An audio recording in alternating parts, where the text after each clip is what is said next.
We love our state. It's built on fairness, equality, and empowerment. We're proud of its rich history and the opportunities we all share as people of New Mexico. But sometimes our state government can be influenced by big money, agenda-driven groups, which is exactly the case with the latest pro-suicide legislation in our state. We followed the money that's driving this legislation. What we found is shocking. First, the law will worsen patient care. For evidence, we only have to look to Oregon, where assisted suicide is legal. There, we see cancer patients like Barbara Wagner, who are denied coverage for chemotherapy by their insurance companies. Barbara was instead offered coverage for $50 worth of lethal pills. The insurance companies increased profits if she killed herself over $4,000 every single month. Do insurers care about the effects of laws like SB 252 and HB 171? They're businesses.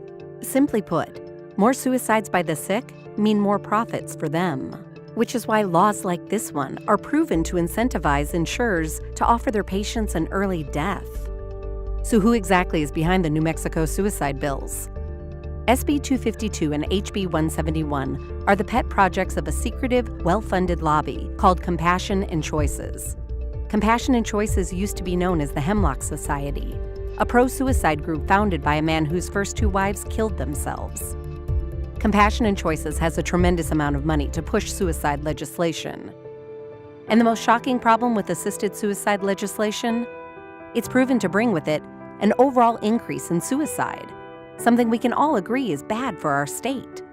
When it comes down to it, suicidal impulses are usually fleeting. A full 90% of those who attempt suicide and survive never end up killing themselves. But when patients commit suicide under a doctor's directive, there's no going back. After assisted suicide legislation passed in Oregon, the state's suicide rate increased a staggering 49%. That's more suicides by people like your neighbors, coworkers, family, and friends. In fact, Oregon's suicide rate ended up a stunning 41% higher than the national average. We don't want to encourage countless citizens of New Mexico to kill themselves.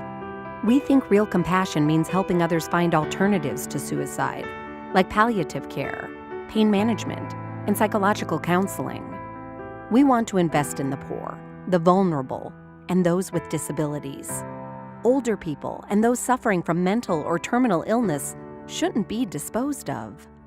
A vote for these bills is a vote for suicide. They enrich insurance companies at the cost of too many lost lives.